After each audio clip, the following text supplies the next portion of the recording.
আসসালামু আলাইকুম রহমতুল্লাহি ওবরাকাতু। যে যেখান থেকে দেখছেন দেশ এবং প্রবাস থেকে সকলকে জানাই আন্তরিক শুভেচ্ছা। এটি হচ্ছে হজের দ্বিতীয় পর্ব।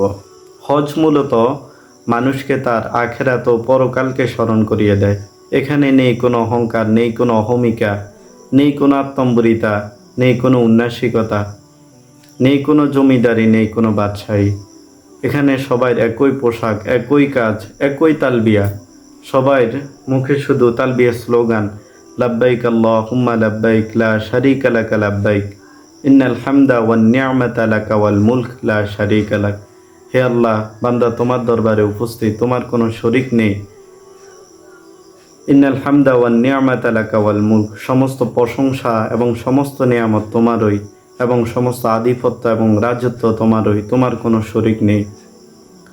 আরাফাতের ময়দানে সবাই মুখে শুধু এই স্লোগান। এহরামের কাপড় যেন তার জীবনের শেষ কাপড়। সবাই কাফন পরিহিত মাওলার দেনে বিবর। সবাই মুখে শুধু স্লোগান, লাব্বাইক আল্লাহুম্মা লাব্বাইক। এই স্লোগান দিতে থাকে আর কাবা শরীফের আল্লাহ তাআলা ঘরে চতুর্দিকে প্রদক্ষিণ করতে থাকে। সে যেন দুনিয়ার সব কিছু, ছেলে মেয়ে, দুনিয়ার সব কিছু ভুলে গিয়ে সে যেন শুধু তার প্রভুকে পাওয়ার জন্য ব্যাকুল হয়ে থাকে।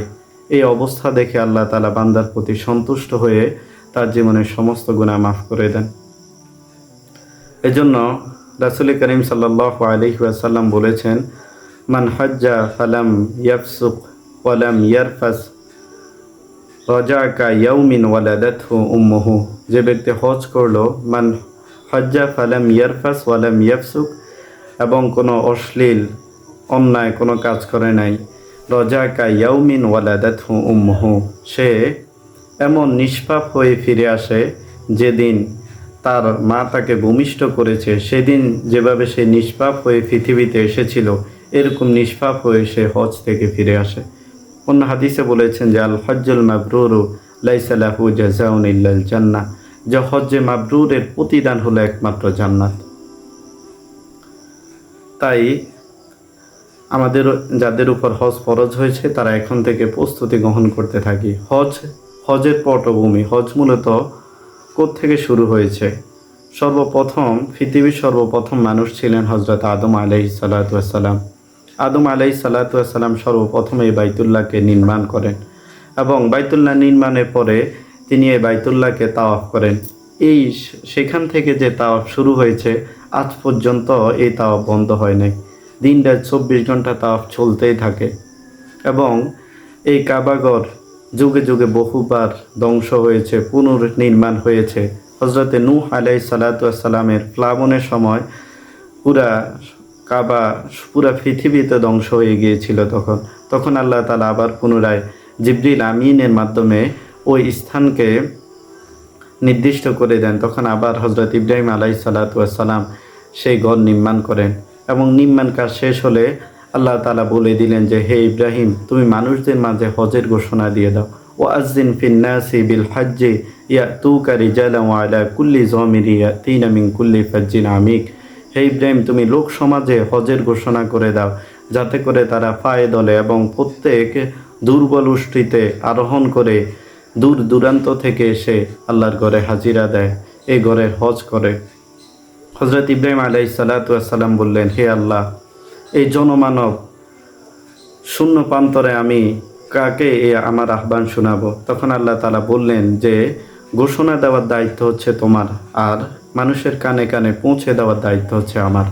হযরত ইব্রাহিম আলাইহিস সালাতু ওয়াস সালাম মাকামে ইব্রাহিম, অথবা কোনো রাওয়ায়াতে আছে যে তিনি আবু কুবাইস পাহাড়ে দাঁড়িয়ে ডানে বামে পূর্বে পশ্চিমে এই ঘোষণা দিয়ে দেন।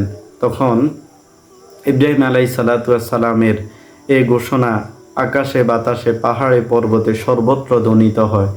ইব্রাহিম আলাইহিস সালাতু ওয়াস সালামের এই ঘোষণা শুনে যারা তখন লাব্বাইক বলেছিলেন, তারা কোনো না কোনো সময় গিয়ে বাইতুল্লাহ লাব্বাইক বলতে বলতে সেখানে পৌঁছে যাবে। আল্লাহ যদি আমাদেরকেও কবুল করে নেন।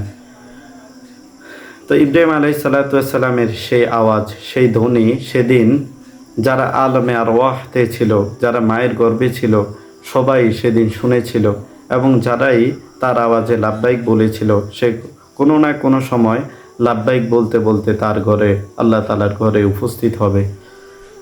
যদি হাদিসটি একটু দুর্বল, কিন্তু এটি ফজিলত বর্ণনা করার ক্ষেত্রে এটি বলা যায়। কিন্তু আমাদের সমাজে হচ্ছে এমন একটা নিয়ম শুরু হয়েছে যে যারা, আমরা মনে করি যে বুড়ো বৃদ্ধ কুঁজো হওয়ার আগ পর্যন্ত হজ করা যাবে না। যারা চাকরিজীবী আছে তারা মনে করে অবসরে যাওয়ার পরে আমরা হজ করব। এবং যারা ব্যবসা বাণিজ্য করে তারা মনে করেন যে হজ করতে গেলে হজের থেকে এসে আর ব্যবসায় ভেজাল করতে পারবো না, এজন্য শেষ বয়সে এসে আমরা হজ করে মসজিদে তাসবিহ নিয়ে বসে যাব। কিন্তু এই কাজগুলি যে হারাম, সেটি যেমনিভাবে হজের আগে হারাম ছিল, ঠিক তেমনিভাবে হজ করার পরেও হারাম। এজন্য এসব বাহানায় আমরা হজকে বিলম্ব করব না। যাদের উপর হজ ফরজ, আমরা অন্তি বিলম্বে যত তাড়াতাড়ি সম্ভব আমরা হজ করার জন্য প্রস্তুতি নিব ইনশাআল্লাহ।